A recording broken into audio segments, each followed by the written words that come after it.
Hi, welcome back to this series. I'm just back from a social run. It was with Lululemon Run Club here in London.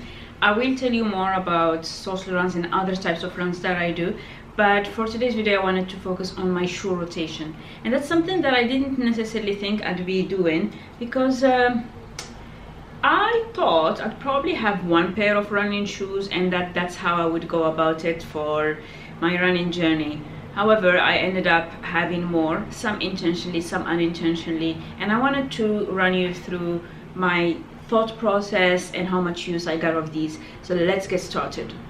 My first and most used pair is this Asics Gel Kayano. This is the number 29. So basically every year they come up with a new version. There is currently an Asics Gel Kayano 30, which I did not buy and I will not buy, and I will tell you why later.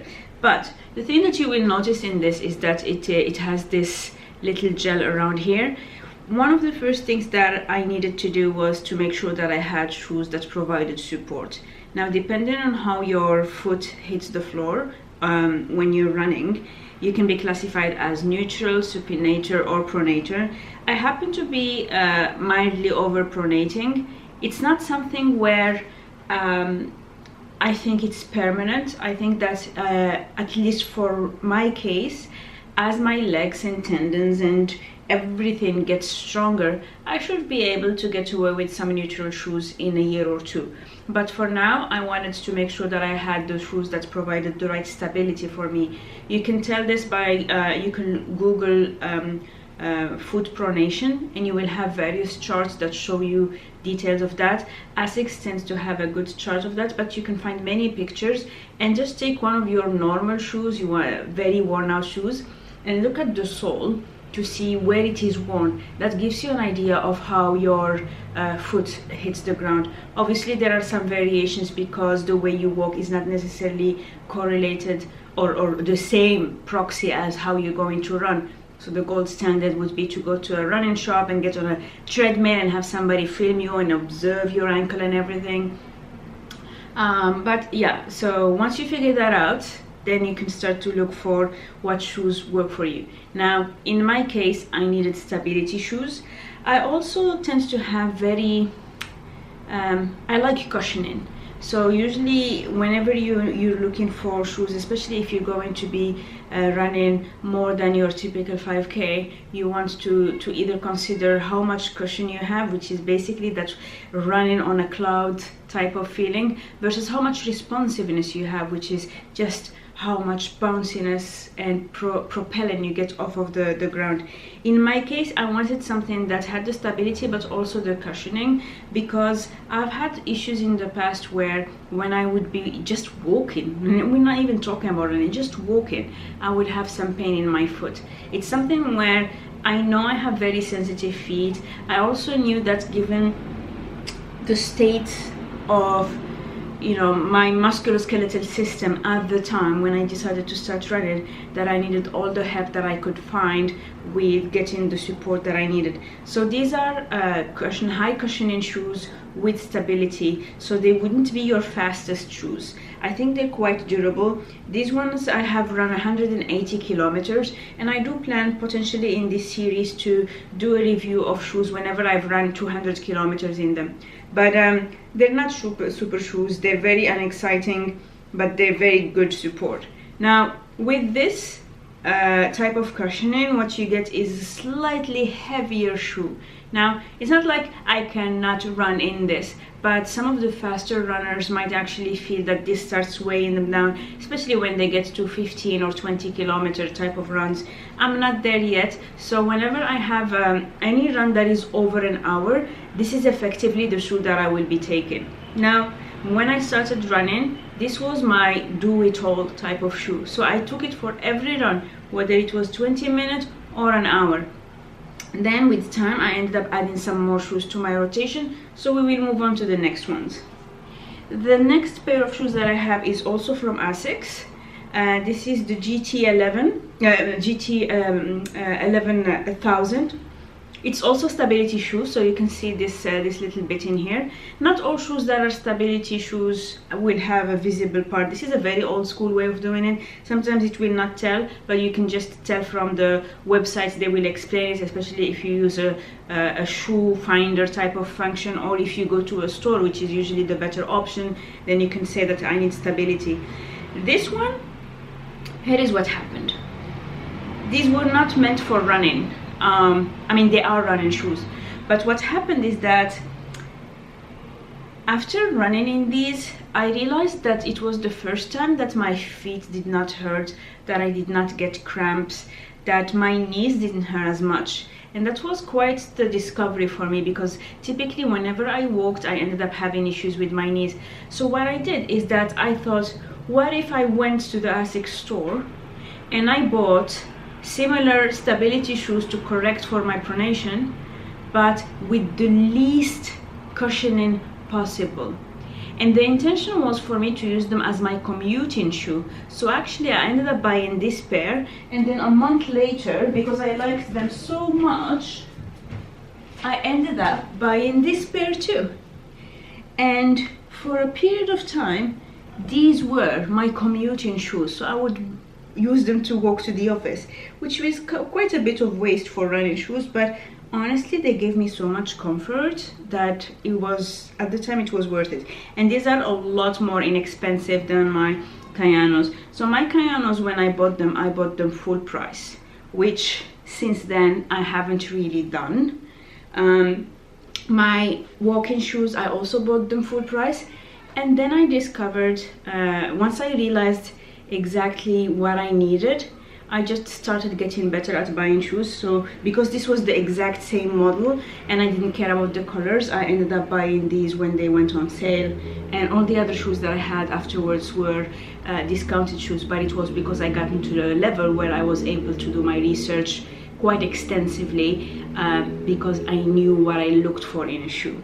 Now, going back to these in the context of running, as I said, not much cushion, so actually you don't have as much foam under here, so it doesn't feel as rigid, and naturally it is a lighter shoe. So when I started wearing this is just about a month ago. I remember going for a workout called a stride workout, and I will cover these also in another episode. And the stride workout didn't feel right with a shoe that was as heavy as this, because I needed to hit a certain cadence, which is basically how many steps you do in a given time, and I needed to be super fast, and I just felt like the Kayanos were a bit clunky, whereas the GT 1000 were not. And that's something where I remember I wore these, and then ever since then they became my under 1 hour type of shoe. It doesn't matter what type of run I'm doing. It could be a stride workout, it could be an easy run, it could be a progression run. It doesn't matter. These are light enough. And although at the beginning I was worried that the lack of cushioning, which is why I had picked them for walking, that the lack of cushioning would be something that I notice in my post-run recovery, like how achy I am, whether I get swelling, whether I get some niggles, none of that. And so that was also a very interesting point in my learning curve, to know that actually I don't always need as much cushioning, because my legs have started getting better. Last year I had quite a few issues, but then I fixed so many of them that I have strong legs now.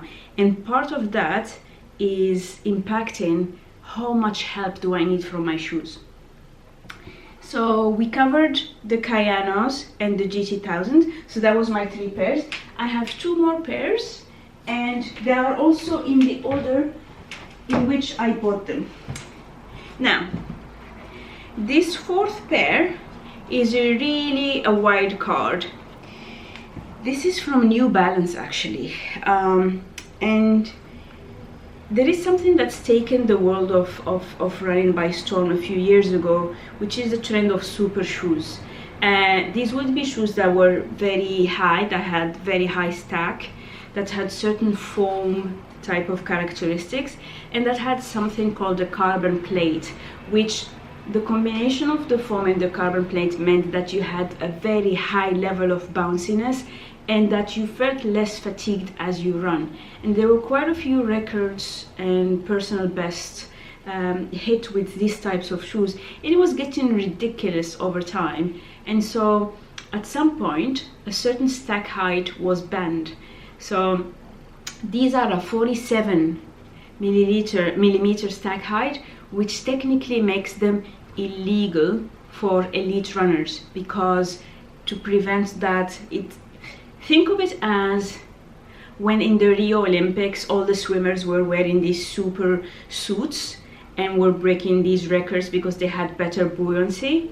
Now after that these were banned, and so you had to have so this became illegal. The same thing happened for shoes, and you had now you have lots of elite athletes who will go to the maximum that is allowed, but this is above what is allowed.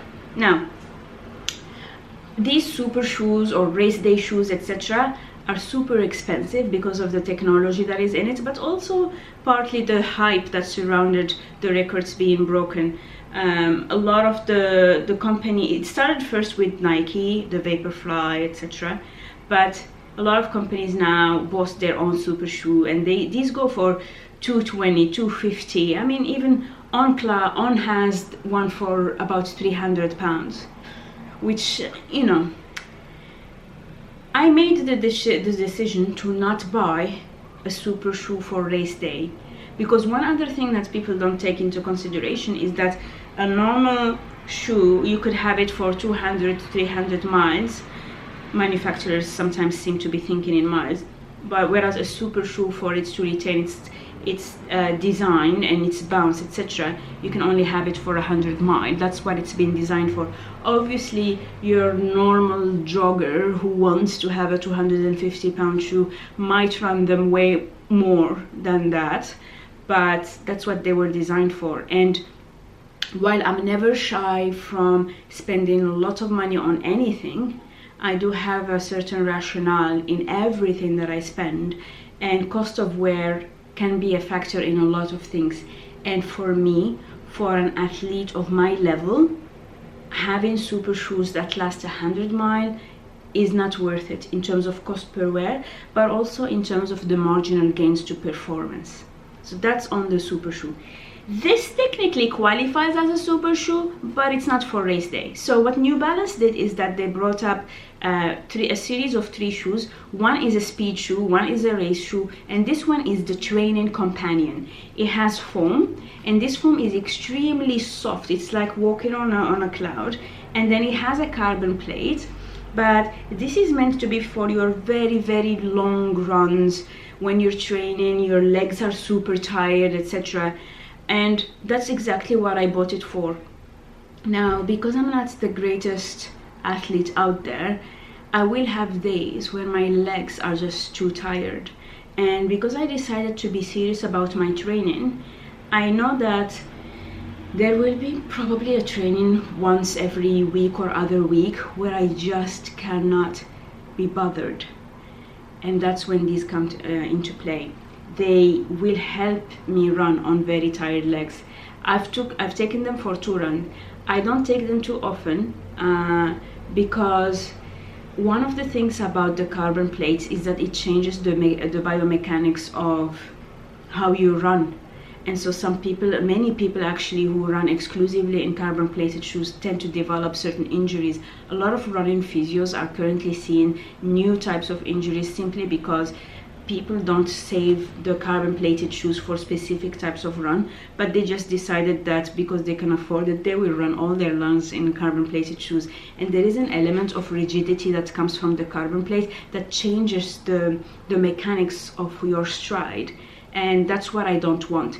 This is also the reason why I'm picking things. Obviously I love Asics as a brand, but I also know that the next things that I buy will not be from Asics. It's important to change between models, between stack heights, between level of cushioning, etc., because I don't want my foot to get used to one single thing. But these, I haven't done many runs in them because it's just my emergency. Oga, you really need to get training, and we know you don't want to train, but So these are the New Balance Fuel Cell SuperComp trainer. This is the first version, the V1, Currently there is a V2, so I did not buy the V2, which is actually a lower stack, because it's not what I wanted it for, and also because every time there is a new version, the previous version gets discounted. So I got this discounted, and it serves the purpose that I want it for. And the last shoe is something that I only got a couple of weeks ago, and it's the last shoe in my rotation, and I'm not going to buy other shoes. I will tell you what my plan is afterwards. But this is effectively a trail shoe. What happened is that we had one of the wettest summers ever in the UK. So although technically, I mean, today it's muggy, it's very humid, it's 80% humidity. But the other days we had cold, we had non-stop rain, and I wanted to go for a couple runs. It was just once or twice a week, but I'm one of those runners who are extremely intimidated by rain and by wet terrain. And it's not that it's getting slippery. I even tested it to see if I'm just walking whether I get slippery. It's something in my head. My brain sees rain and thinks that I'm going to slip, and it's one of my biggest blockages about running. And my stride becomes very short. I can't really get much done, and so I needed for peace of mind to get a shoe that has deeper lugs. So trail shoes typically have an outsole that is a little bit more grippier than what you would have in your normal road running shoes, and also that would allow me to go on light trails. So this is from Asics, and this is the GT 2000. So we had the GT 1000, this is the GT 2000, so it has a little bit more cushioning than the GT 1000, and this is the TR, that means trail version. It's just for light trail. I'm not going up a mountain or anything like that, but what it means is that I can go on wet roads, I can go on slight, a bit of gravel, I can go on what is called a path, country path or something like that. So I did take them for a run in Richmond Park. Last week I did a 15k. It was a difficult one because I was tired. I ran out of fuel, so another episode coming up is gonna be fuel, because that was my first time hitting the wall, and I thought I had taken a lot of carbs. So I wanted to say that I'm not sure what happened. I know exactly what happened. My body consumes more carbs than I thought I should be carrying, and although I kept ingesting them, it wasn't enough, and there was a point where I just had nothing in the tank. But the good news is that these shoes helped me go on a trail, and the reason why I wanted to add trail to my mix is because, as I said, my legs, my joints, etc. have been getting much stronger. I'm very happy. If you look at the very first runs that I did, I always had a sort of knee brace or some type of taping, like kinesio taping or something like that. And in the last few runs, I didn't need to tape up my knees. I didn't need to, have quite a lot of rest or be super careful. And I didn't feel that I had any swelling or anything like that. And I think it's just because it's the mechanics of how I run. It's gotten better. And so I decided that if I do a little bit of light trail, because of the uneven terrain, because you have up and down elevation, because you have various angles, etc., it will help with all the micro stability muscles that I have, and eventually I will have much stronger ankles, etc. And I think even just going to Richmond, which is it's a deer park we have outside of London, outside of central London. Technically it's still in London, otherwise people who live in zone 3 will get upset. But it's quite, it looks wild, it is maintained, but it does look wild. That was really eye-opening because it felt harder than any 15k I would have done elsewhere. Not that I have done many of these. I think I've done one other 15k. But I think it was a good trial for me, and I'm happy with that shoe rotation. Now, I'm not buying any shoes for the rest of the year. The reason for that is that I expect my shoes to last at least 500 kilometers. I did spend money on that, and I'm gonna get my money's worth. So that's the first thing. It's just longevity. I think I've done all the upfront investment, and I have enough shoes that I actually let them rest, because you don't want to have to wear the same shoes day in, day out. Not that I run every day, but I'm going to be running more frequently, so I'm gonna up it from 2 to 3 times a week to maybe 3 to 4 times a week, and I will give time to the foam to rest, etc., to the shoes to actually breathe and whatnot. So I have a decent enough number of shoes so that they can rest. I have a shoe for every occasion, for long runs, for any other run, for very tired legs, and for uneven terrain or when it's super wet. So I am all covered. When I buy another shoe next year, it will have to be one that is from a different brand, and I will decide then. I'm looking at Saucony as my next potential brand, but we'll cross that bridge when we get there. What else did I want to say? Something very weird, not weird, but awkward, is that my feet are not the same size. So I went to a running store and I got my feet measured because I wanted to make sure that I have the right shoes for me, and we realized that my right shoe is about 3/4 the size bigger than my left one. And that is because, you know, there is a difference between the size of your feet when you're standing versus when you're slightly kneeling, and that you want to measure your feet also when you're slightly kneeling because you are at that angle, and that mimics what you're doing when you're running. Part of that is because of my toe surgeries. I over-rehabilitated. There is no such a thing as over-rehabbing, but I rehabbed my right toe quite a lot because it was stiff. And I realized that I did that at the expense of the left one. So while both of them were stiff, I was so focused on the right one that it became quite flexible now.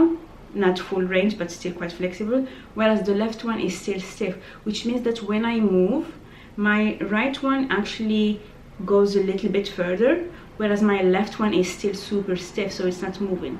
Which is why I'm also holding off buying a shoe for another year, because I'm thinking if I rehab my left toe, it could be that 9 months to 10 months from now it becomes flexible and movable enough, and then I get to a point where for both feet I need to have a different size. So that's effectively how I'm going about it.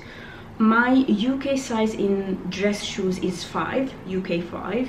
In all of my athletic shoes it's 6.5 across all brands except New Balance, where it's a size 7. And I believe in Hoka, which I had tried but decided not to buy, it's between 7 and even 7.5 depending on the model, but I'm not buying that, at least not this year. So this is all my shoe rotation. Quite an investment, but I'm done. So now we just need to get to put them to use on the roads and on the trails. So the next video is going to be about running nutrition, and the following one will be about the different types of run that I typically do. I'll see you soon on my channel. Take care. Hi everyone, Future Uga here. As I'm editing the video, I'm realizing that stating that I only have 5 running shoes and no race day pair is a bit inaccurate. So the thing is, I do have a race day shoe, but I did not include it for 3 reasons. One is because it's not a race day shoe by design, so effectively it is a shoe that is relatively light and fast, etc., but it is meant to be a training shoe. It's not designed to be race day. I decided that that would be my race day shoe. The second reason is that because it is a limited edition that I will not start wearing now. By the time I actually unbox it and wear it, it will not be available for sale. So unlike all the models that I have shown you, because this one is a special collab, there is no point in me showing you it, because by the time the video is up you don't have access to that, though you will be able to get the model without the collab.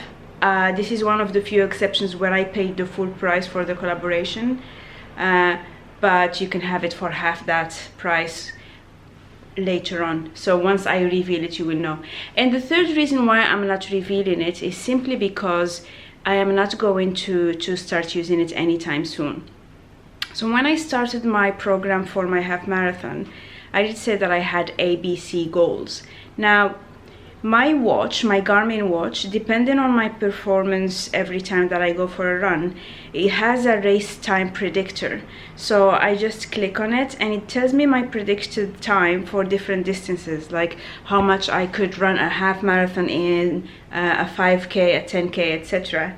And right now it's predicting that if I wanted, given my current fitness level, I could run a half marathon at 2:14. We'll see how that evolves over the next few days.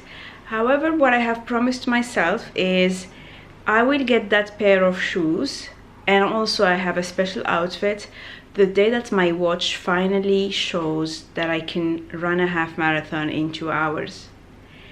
That could be a matter of weeks, that could be a matter of months, that could be a year from now, and I honestly don't mind. So for that, I have that pair of shoes, I have a special hat, and I have an outfit here. I don't know if you've noticed in some of my videos, this thing has been in the back. It's gonna be like that. I am a very patient person, and I can take the time that it takes. So these items will not be unboxed until I reached my goal. So we'll see.